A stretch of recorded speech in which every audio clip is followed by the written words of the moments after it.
Hello everyone, welcome back to the third session of polynomials. इससे पहले sessions में हम पढ़ चुके हैं definition, all the terms, types, degree of polynomial, और पार्ट 2 में हमने किया number of zeros of polynomial based on the given graph. So now let's proceed further, आगे चलते हैं। Today's topic is relationship between zeros and coefficients of a polynomial. Zeros हम पढ़ चुके हैं, जीरोस को अदर वर्ड्स में हम रूट भी बोलते हैं। किसी पॉलिनोमियल के कोफिशिएंट्स और उसके जीरोस में क्या रिलेशनशिप है, let's discuss. So first of all I discuss linear polynomial and then will move to the quadratic. A polynomial of degree 1 is called linear, right. जिसकी डिग्री 1 होती है ऐसी पॉलिनोमियल को हम लीनियर पॉलिनोमियल कहते हैं। If ax plus b, clearly यहाँ variable, जो मेरा वेरिएबल x है उसकी पावर है 1, which means highest degree of this polynomial is 1, तो ये क्लियरली लीनियर हुई। If suppose this is my linear polynomial,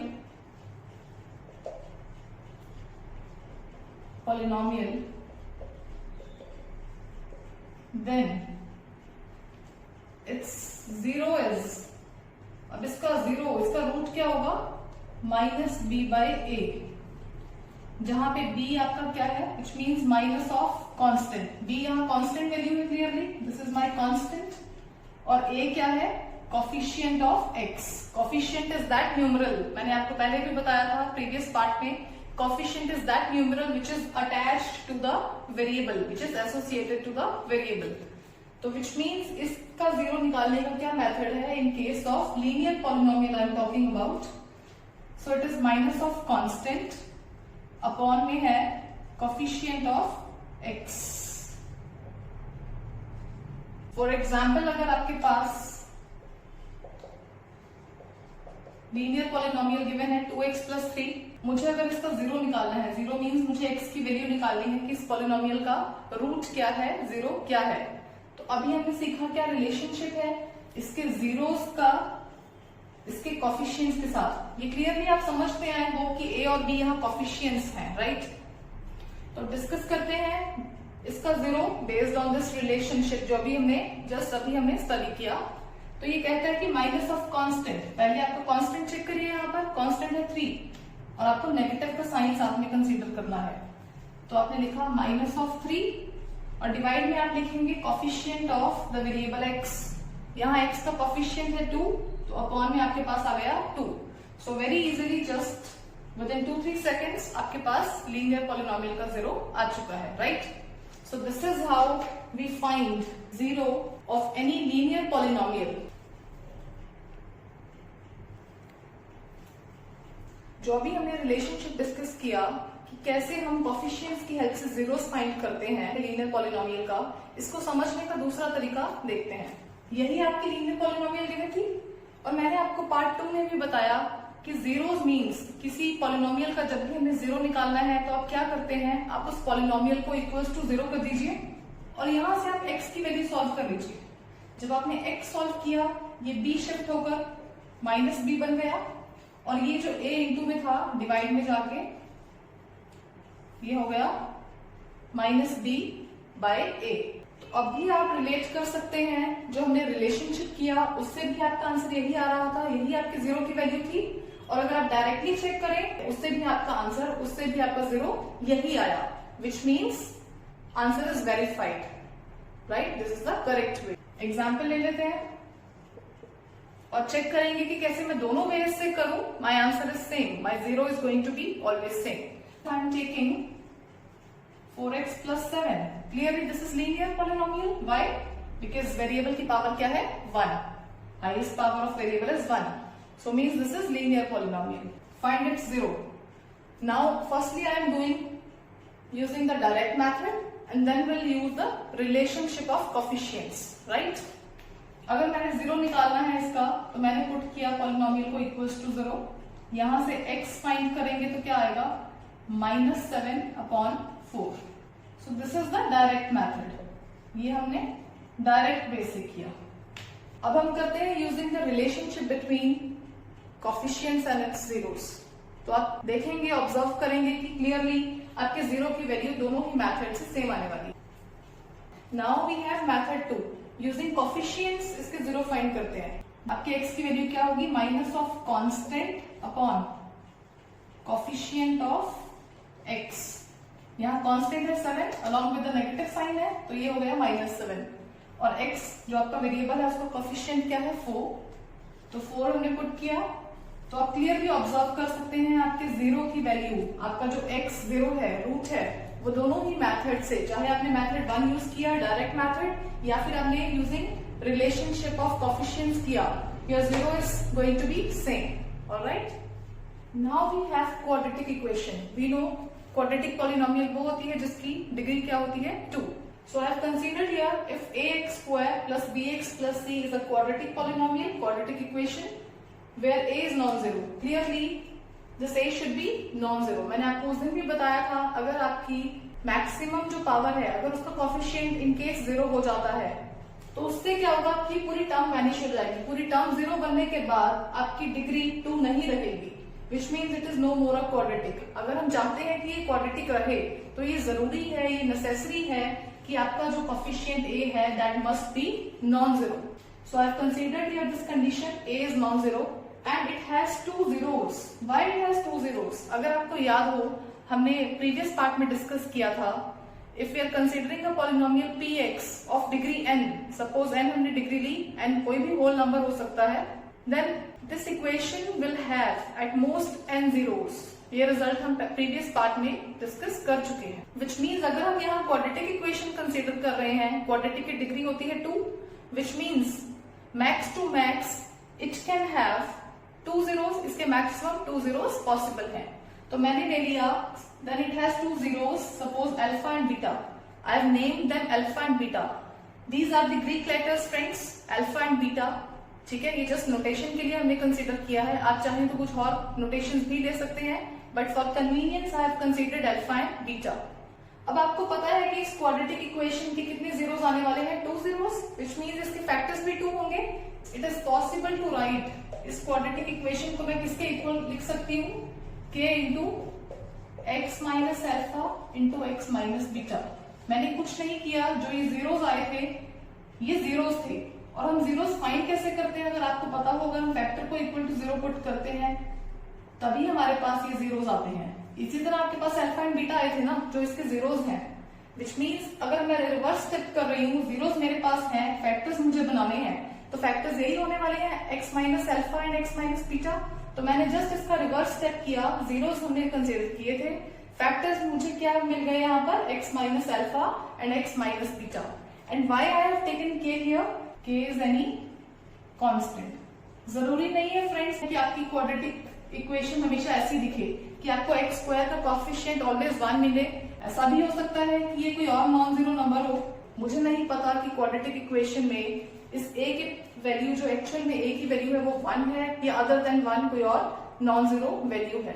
that is why मैंने इन जनरल इसको k कांस्टेंट सपोज किया।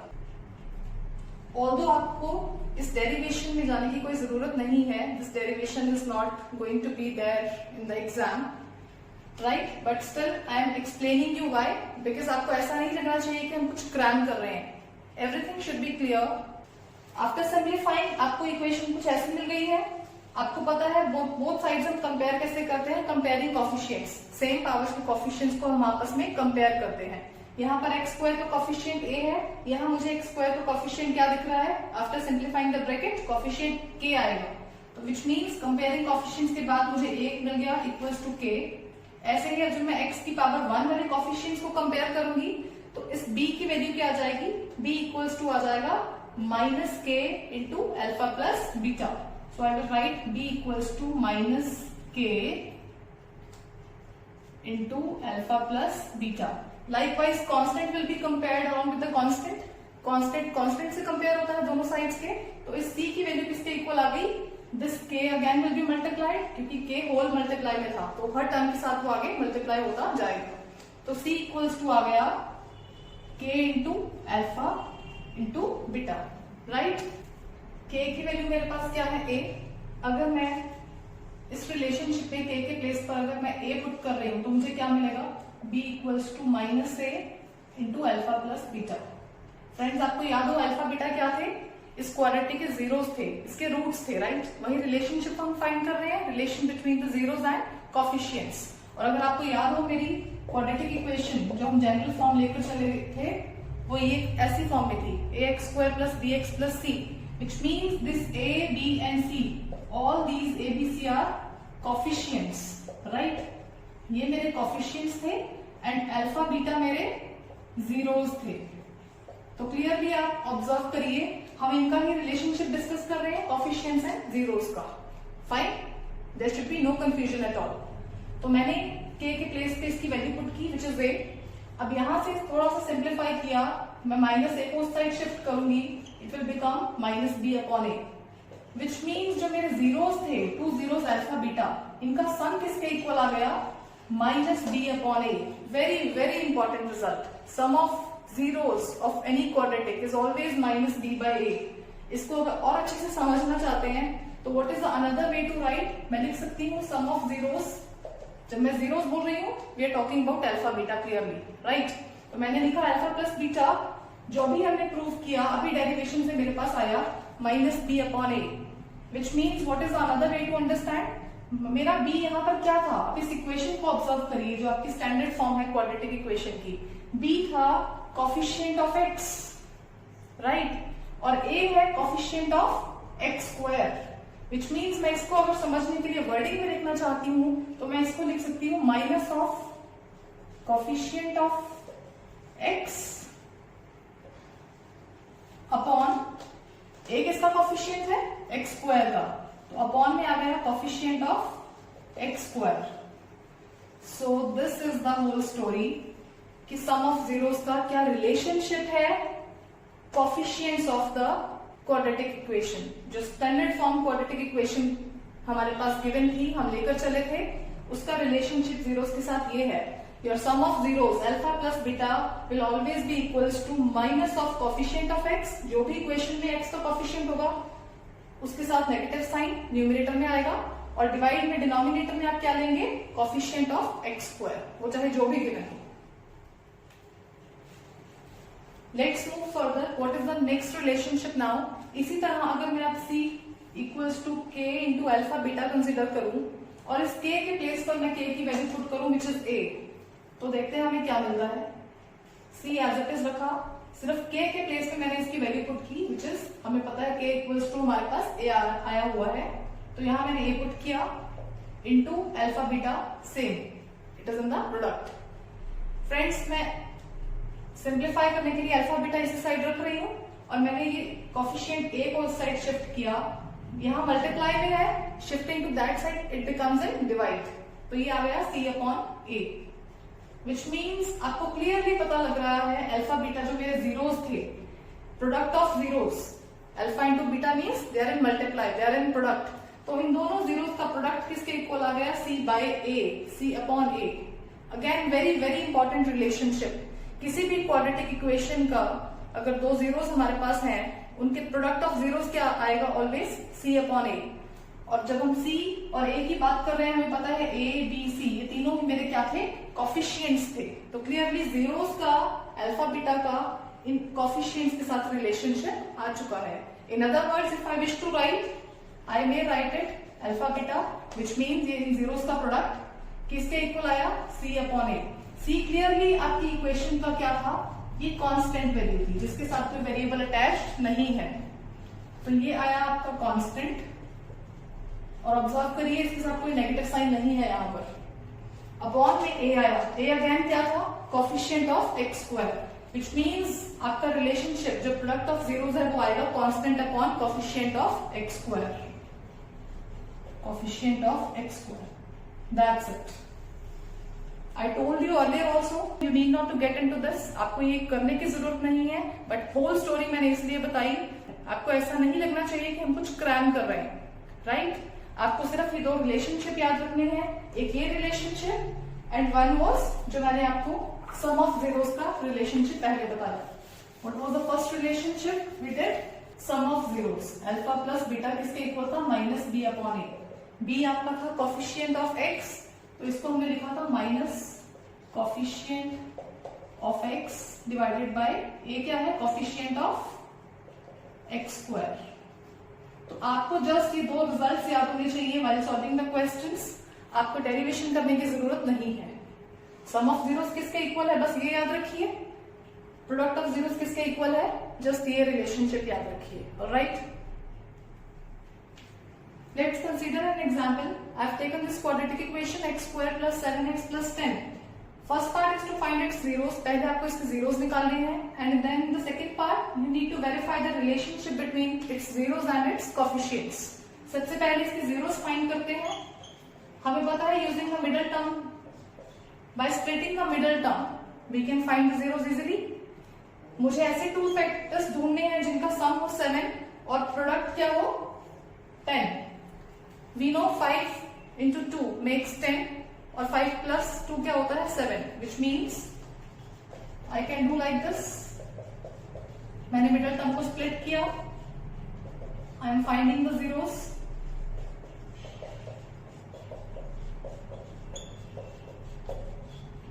So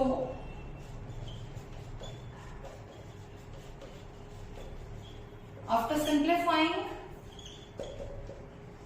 these are my two zeros, minus 2 comma minus 5. So x equals to minus 2 comma minus 5. minus 2 and minus 5 मेरे दो zeros आ चुके हैं इस given quadratic के। अब हमें वेरीफाई करना है इनका relationship along with the coefficients। अगर मैं डायरेक्टली सम चेक करूं, सम ऑफ जीरोस क्या आना चाहिए, -2 प्लस -5, विच मीन्स इन दोनों जीरोस का मैंने सम चेक किया तो ये आना चाहिए -7। डायरेक्टली तो ऐसे चेक किया हमने। अब चेक करते हैं using the relationship of coefficients. हमने क्या स्टडी किया था, सम ऑफ जीरोस किसके इक्वल आता है, -b/a। अपनी इस गिवन क्वाड्रेटिक को अगर आप कंपेयर करें स्टैंडर्ड इक्वेशन के साथ, आपको a b c क्लियरली पता लग रहे हैं। Here a is 1, your b here is 7, and what is c? c is the value 10, right? तो रिलेशनशिप जो अभी हम स्टडी करके हटे हैं उसके अकॉर्डिंगली अल्फा प्लस बीटा आना चाहिए -b/a। अगर मैं -b चेक करूं, माइनस एज इट इज लिखा मैंने, b आपका कितना है 7, and what is a? a is 1, which means ये आपको कितना मिला -7। दोनों वे से मैंने किया तो आपके पास क्लियरली आपका जो आंसर आया सम ऑफ जीरोस आपको -7 ही मिल रहा है, मींस इट इज वेरीफाइड। चाहे आप डायरेक्टली सम चेक करिए या फिर using the coefficients, your answer is same. Likewise product के लिए भी चेक कर लेते हैं। आपके जीरोस यहाँ क्या आए थे, आपके x की 2 वैल्यूज थी -2 एंड -5। अगर मैं प्रोडक्ट की बात करूं, your product should be like -2 into -5। हमें पता है माइनस माइनस इन मल्टीप्लाई बिकम्स प्लस, तो आपके प्रोडक्ट की वैल्यू आनी चाहिए +10। Now next use the another method, using coefficients हम चेक करते हैं क्या मेरा प्रोडक्ट सेम आ रहा है, जो हमने डायरेक्टली फाइंड किया उसके इक्वल है या नहीं। हमें पता है alpha into beta means product of zeros किसके इक्वल आता है, c/a। तो आपका c यहाँ चेक करिए, it is 10, and what is a की वैल्यू आपकी है 1। 10/1 मेक्स 10, which means दोनों ही मेथड से मैंने किया and my answer is becoming same. So this is how we can verify the relationship between zeros and coefficients. I hope today's lecture is clear to everyone. Stay tuned. If you are new to my channel, don't forget to like, share and subscribe. I'll meet you in the next part. Thank you.